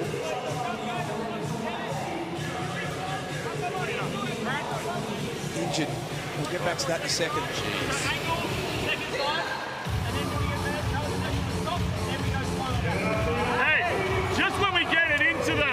The post, just when we get into the block, calm it down a little bit. Yeah. No need of a fadeaway hook shot, no need of cross-court passes. Fade it. Hey, right here, listen up. Pack 40 on Cotton. Pack 40 on Cotton. If we can, send him left on the horns. What do you need? What do you need here? Hey, that's it. What we do, if you don't have nothing, let us say you don't have nothing. I want whoever come up, you might have a Get through it. Simple instructions for Simon Mitchell, but the story here is Ryan Brockhoff. We'll get full clarification from Halls and Copes courtside in a moment, but very emotional in that huddle and looks to have injured a groin. And now Ty Webster coming up a little bit late. He's grabbing at his hammy. Ty Webster just not feeling right. Nope, he looks like he's going straight to the bench. Looked like. You're right, Ryan Brockhoff, emotional, heading into that huddle. Let's have a look here. See him here, and that's Simon Mitchell Groin. asking him. He said, "Is it groin?" He said. He said, "If he cramp," and he said, "No, groin." Shaking his head, and a moment there from Simon Mitchell to compose himself. No good. Well, he's had no luck this season, and a lot of teams are in that situation, and I think he understands that with the guy of his experience, that he might know that he's going to be on the sideline for an extended period of time. Jeez. Long time of year for that to be happening. Alan Williams now with 27. The back end of a game when he pours in 26 and he knocks down 6 from long range. It's an equal game high, 14-point lead right now, but only for a moment. Oh, they'll keep scoring. The Wildcats, Cotton, Webster, these guys are going to knock down shots. Corey Webster, 21 points, backing up his form from Friday night. See that Wildcats are gambling on any on-ball screen.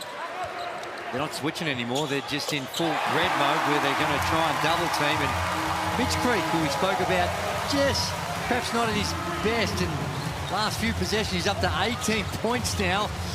He's got the 7 boards and he's at 53% from the field.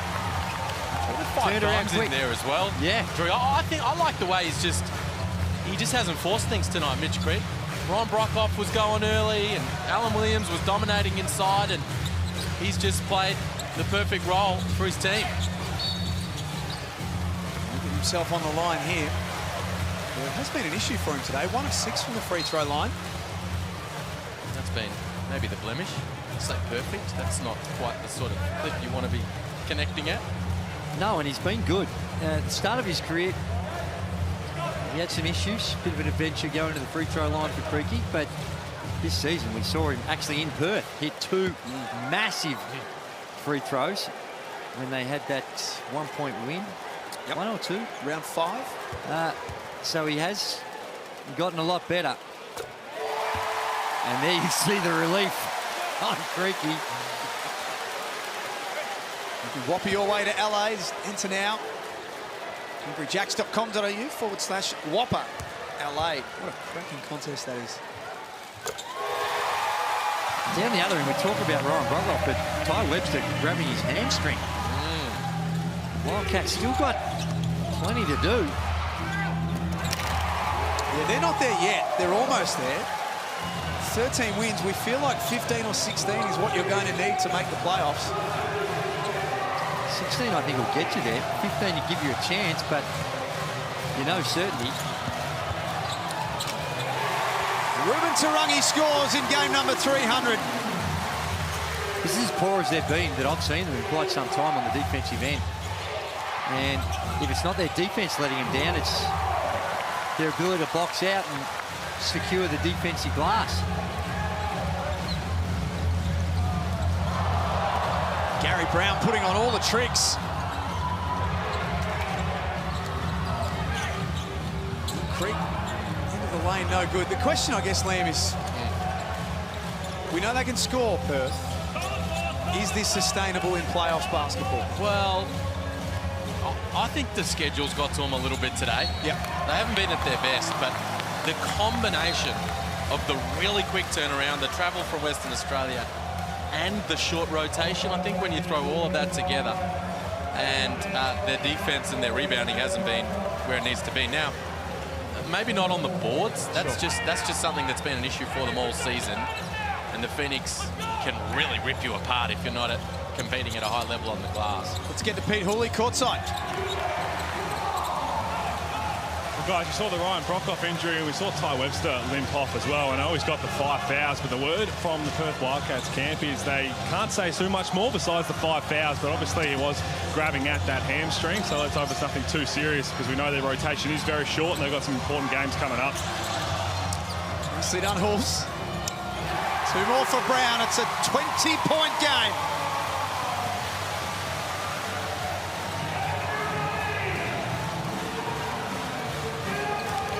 This margin has got a little out of control, unfortunately, for Perth. Majuk checking in.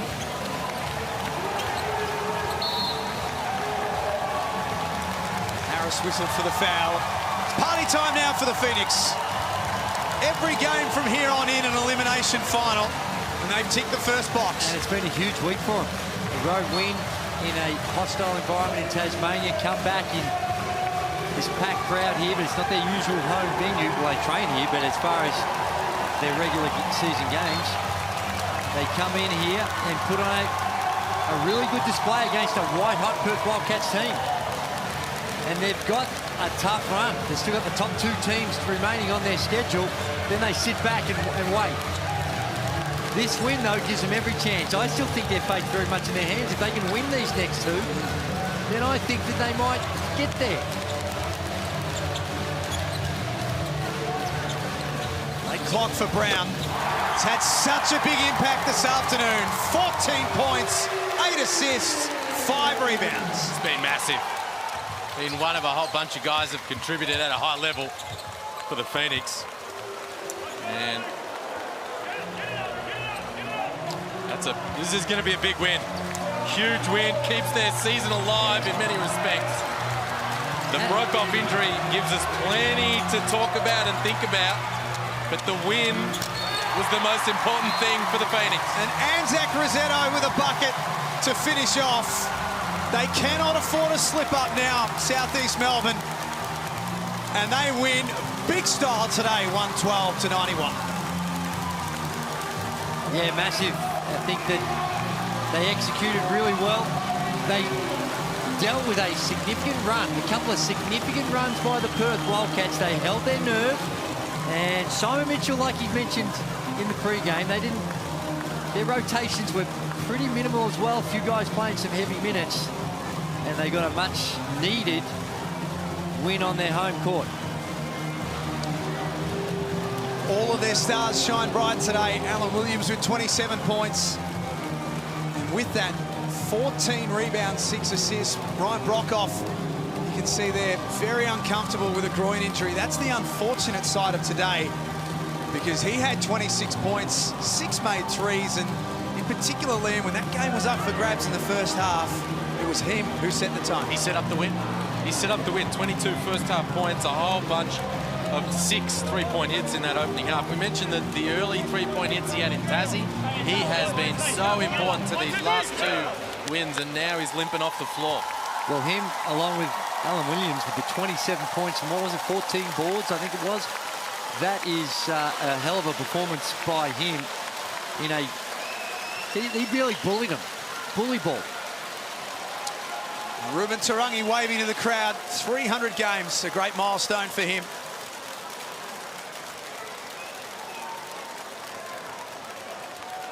Brockhoff with a groin injury. 2 games to go for South East Melbourne. And let's get courtside to Leonard Copeland, who's got the big man, Alan Williams. Big Sauce, you were dominant from the word go. Was that something you were thinking about all week? Absolutely. You know, we let one down here at home last time. We wanted to come back and give these fans something to be proud of, and we wanted to keep our season alive, and we did that tonight. 27 points, 14 rebounds, 6 assists. Are you trying to get a triple-double? What's happening here?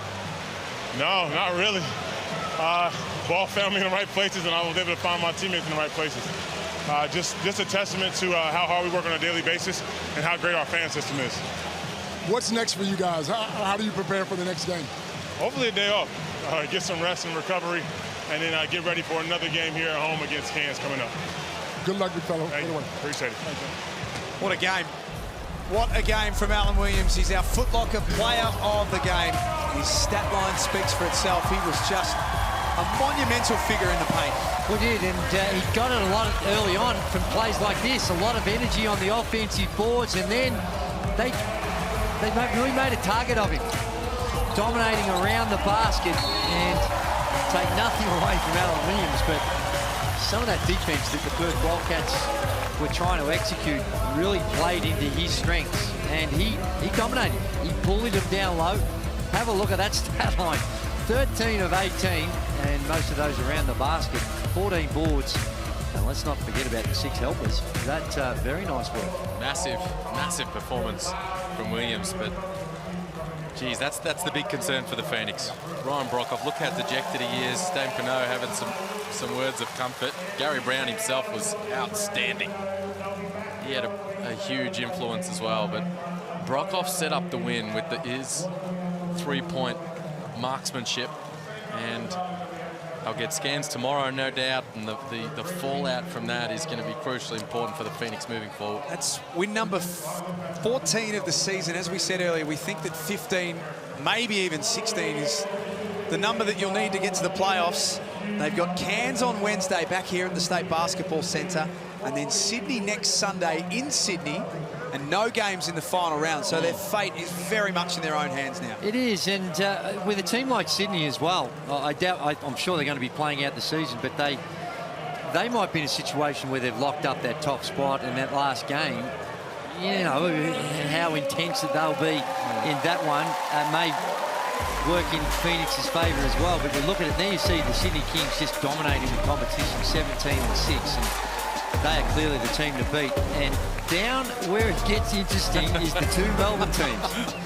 But having said that, only 13 wins so far. They've got games in hands, but 4 games left for the Perth Wildcats. Like I mentioned during the call, based on their overall form of the last month, they are in good shape, but still got to secure them. Still got to find a way. And we've seen some teams go on some losing streaks, which you don't normally expect.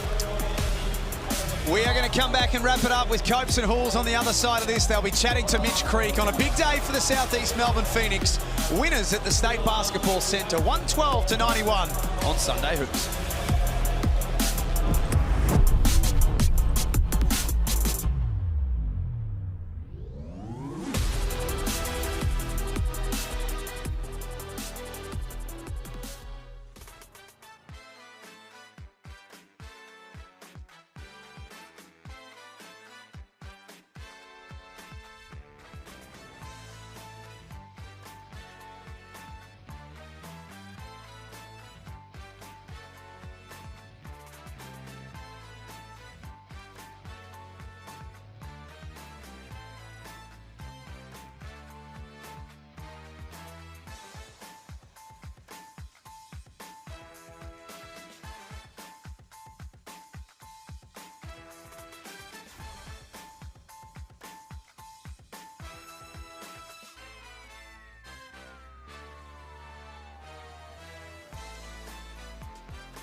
Well, welcome back to this unbelievable performance from the Southeast Melbourne Phoenix. They put up 112 points. It was an offensive onslaught from the jump, and Copes, we enjoyed it. We don't like too much defense being played, but I tell you what, the man right next to us is joining us, Mitch Creek. He was a big part of that.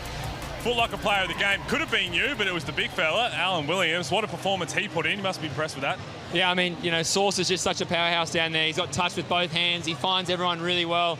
And obviously he's a monster on the glass, and it helps when I miss a lot of little bunnies, and he just tips them in. So he gets twice the love from me. But look, we're just working really well together. Our synchronicity is really high at the moment, and we're finding each other on great rolls, slips, high lows. So when you're playing like that with your 4 and your 5, it's very hard to stop. Well, Mitch, you weren't too bad yourself. 20 points, 8 rebounds, 6 assists. You guys both chasing the triple-double. You're playing like this, you got to feel good about yourselves. Yeah, look, the whole team's playing well. When we're moving and we're playing out of those on-ball actions, we're getting those short little rolls, those little pocket passes out of the flare actions, and Gary's playing really well, offloading in the right positions. Rowdy, Ruben, all these guys are just kind of cutting and moving so well. So for me, it's really easy. It's kind of like if you're open shooting, if someone's on you, go and pass it to someone who's wide open. And these guys are making shots, so it makes my job really easy. I mean, we're watching the highlights and we see it is a team performance. Everybody makes your job easy. There was a real sour note in this game, and it's no surprise that injury to Ryan Brockhoff. To see how emotional he was on the bench, obviously we don't know how severe it is yet, but when you see one of the veterans, one of the key leaders to your team go down like that, how does that feel for you? I mean, it's hard. You know, Rowdy's been such a pivotal part. You saw how well he played in the first 3 quarters, however long it was that he was out there, but he was just really starting to get back into his bag of tricks, and you know, he absolutely lit up this stadium, the State Basketball Centre tonight. The fans are incredible, and part and parcel to him. So anytime you lose a soldier, you know, it hurts, but you know, when you lose, you know, your co-captain, it does hurt even more when he's had a few injuries. Now, Mitch, your run home, you got Cairns and Sydney coming up. How do you get that win on Wednesday against Cairns? Score more points than him's probably a pretty good start. Look, Pinder's going to be, you know, himself. He's an MVP candidate. You know, Taj is an absolute menace defensively, and for us, we have to do a great job of trying to contain his pressure on defense, and then his athleticism in the open court. So our tag and jam in transition is going to be pivotal. We do that, I think we can control a little bit what they do, but last time we let Taj get out of control. Talk to us a little bit about the pressure, because it looks more and more likely that you may have to win out here to make that top 6. What is the pressure of trying to make sure you stay locked in every game, every possession so important, but not putting too much pressure on yourself that you become tight and don't perform well? It's probably easier right now because it's just like, well, we've got to play every possession because it could be our last. And I think if we kind of adapted that mentality, not saying we hadn't, but with the bodies healthy that we have now, it would have been a different story, those 5 or 6 losses in a row. So for us, we've got to do a good job of staying healthy, staying on the little things defensively, the tag and jam, taking the pace out of their offensive transition. We do that. You know, Perth shot the absolute lights out tonight, and they still put up 91, but you put up 112, you know, you're getting more stops than they are. If you lose Rowdy, who takes his place? We got 5, 6, 7 guys that are ready to step up. You know, we've had that all season. Owen Foxwell hasn't been playing really the last couple of games. Kyle Adnam, you know, low on minutes, but can go out and shoot the ball just as well as anyone in this league. And, you know, Ruben's minutes go up. Everyone starts to just lift an extra 5, 10%. You can't replace Rowdy in any sense. It's so disrespectful to say that to him, but you know, you just try and do what you can to help that gap. Now, be honest with me here, because you go into this matchup and you've spoke about how tough it is for a team to guard Bryce Cotton. Bryce Cotton is always going to get his, and you see your teammates trying to wear him down. When you see the Perth Wildcats, and Brady Manick is no easy cover, we know he's playing really well, but what is your mindset going into knowing you don't have to guard the other team's best player? It's not Xavier Cooks, it's not a Robert Franks. You have to think, you know what, I don't have to run around and chase Bryce Cotton because no one can really do it that well. Yeah, it's a team effort though. Like when Bryce has the ball in that 2-side action, we know that help side has to be on that nail, and we're going to give up rotations on that second side and make someone else beat us. Now, Todd Blanchfield, absolute credit to him. You know, massive shout out to Toddy. Down on confidence, down on luck, hasn't been playing well. Shots haven't been dropping, comes in tonight and makes big shot, big shot, big shot. And you're like, well, now coverage has got to change a little bit. And then Bryce goes whack, whack, whack. And you're like, oh my God, like, what are we going to do? So Bryce is an absolute superstar. He's an MVP every year. He's the LeBron James effect. He's just so good. We don't give it to him anymore. So you can't stop him. You can just try and contain him. You guys play on Wednesday. What's your schedule like coming up? What do you mean? You guys off tomorrow? I hope you have a day off. Holy shit. Only a nice bar, 3 and 5 days, whatever else, and on the road. I'm going to be looking forward to it. My dad's in town. My sister's coming into town, and so's my mum. So, just going to spend some time with them as much as possible. And yeah, put the feet up, mate, and have a beer tonight. Well, talk to us a little bit about this environment, by the way. John Cain Arena is unavailable because of the Australian Open. You come down to State Basketball Centre, we know you train here, we know the redevelopment's going on. But there was a moment in a timeout where the crowd was having a bit of a sing-off, 2 epic songs, absolute bangers, but you couldn't even hear yourself think, what does it mean to be out here in the heartland and having a game like this? I honestly was sitting in that timeout, and we finished drawing up everything, and everyone had a breath, and then I just, like, heard that, like, and I was like, oh, this crowd is wild right now. There's so much passion for the Southeast. We understand it's the biggest region of basketball in the whole of Australia. You know, basketball's true here. So the heartland of hoops is right here. We're playing at home. This is where everyone wants to come. It's a short trip home. So why not get rowdy on a Sunday? Well, it was an impressive performance by yourself, but more importantly, the team. You got a message to your fans in the last couple of games before we say goodbye to you? Oh, just shout out to everyone that stayed with us this season. I know we haven't always got the wins and we wanted to, but you know, we're healthy now. I think the coaching staff are doing a great job putting us in a great position. We've got great guys like yourselves commentating the game and making us feel good as well. So just everyone at home, keep it up and stay safe. Interestingly enough, he does commentate games as well, so that does add up. But, mate, thank you very much. As Copes, we're going to have a look at the Hungry Jacks highlights because there was plenty of them, an offensive onslaught in this game, and this is what we want to see. Perth Wildcats and Phoenix, they just battle it out. Defense unnecessary, but that's all we want to see. Absolutely. We want them to shoot the ball. It's nothing like back in our day when Gorgian was all about the defense and to slow the game down. We want to see you guys come down, pull up for the 3. We want a fast-flowing game, and that's what the fans love. Well, it's interesting enough, we mentioned this, and I think a lot of Perth fans understood they were going to run out of gas. They're playing a short rotation. It's a lot of travel. They've got a lot of games in a short amount of time, and they've got a tough schedule on the way home. How important is rest right now for this Perth Wildcats team? Because when they're up and about, they look so good. So they almost understood they were going to run out of gas. Absolutely. I spoke about that. Cotton missed a couple of wide open threes, and that's just his legs. I mean, when you play on a Friday the way they played and shot the ball the way he shot it, jump on a plane, fly here, and then have to play another tough game, it's going to be tough. So rest is very important for those guys. Get yourselves ready because playoffs is going to be just as tough. Well, speaking of playoffs, 2 teams that could very well feature in that, and for a deep runner coming up next, the Sydney Kings versus the Breakers. We're going to have a chat with Matt Russell and Brad Rosen. What have you got for us, fellas? This is a big one coming up. Absolutely, Pete. You just touched on the great atmosphere there in the heartland. Let me tell you, the same is building here in Sydney. Kudos Bank Arena set to host between 14 and 15,000 people, making it the biggest NBL crowd of the season. Brad Rosen, as a former King, how proud are you of this club, this venue, because the atmosphere is going to be fantastic. Unbelievable. Biggest crowd of the season is what we're hearing that's coming in here. The atmosphere is great. 2 teams wanting to get back after losses. Super excited. We've just seen the Phoenix post plenty of points in their win. Xavier Cooks and the Kings will look to do exactly the same. They're the highest scoring team in the league, and they're playing a team that struggled offensively, especially in recent games, averaging 75 points per outing. Where does New Zealand's offense come from this afternoon? Yeah, it's a great question, Matty. For me, it's got to come from their inputs and William McDowell-White. That's the guys that need to get it done. They've just been so good all year, but their last 9 games, they haven't. So, unfortunately for New Zealand, they've lost Isaiah Luartha today with back soreness, so he's out. That hurts them, so they're going to have to play well. Recent form, both losses for these teams. Sydney just back from Perth, where they went down 111-104. What stood out to you in that game? The 111. That's just not what the Sydney Kings are about this year. Defensively, they really struggled, but offensively, they're fine. They've just got to lock in.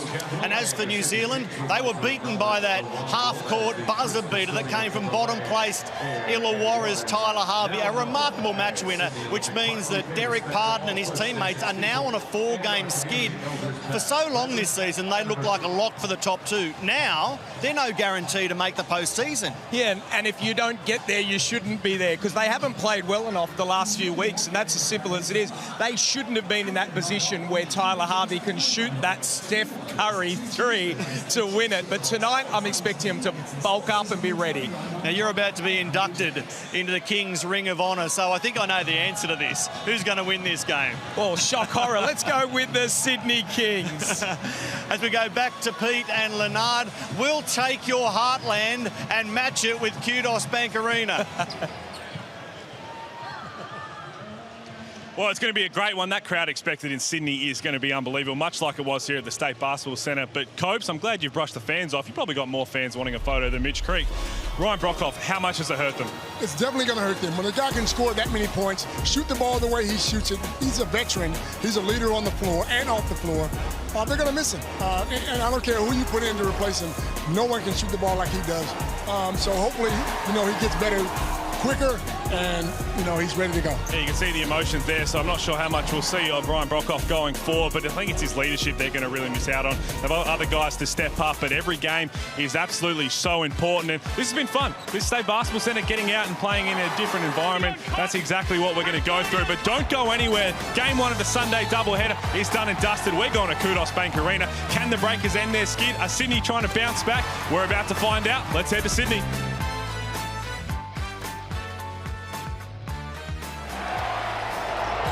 This program is brought to you by Hungry Jack's and Bunnings Warehouse.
This program is brought to you by Hungry Jack's and Bunnings Warehouse. The Sydney Kings sit on top of the Hungry Jacks NBL ladder and have done for virtually the entire season. Quiet achievers of the league, the New Zealand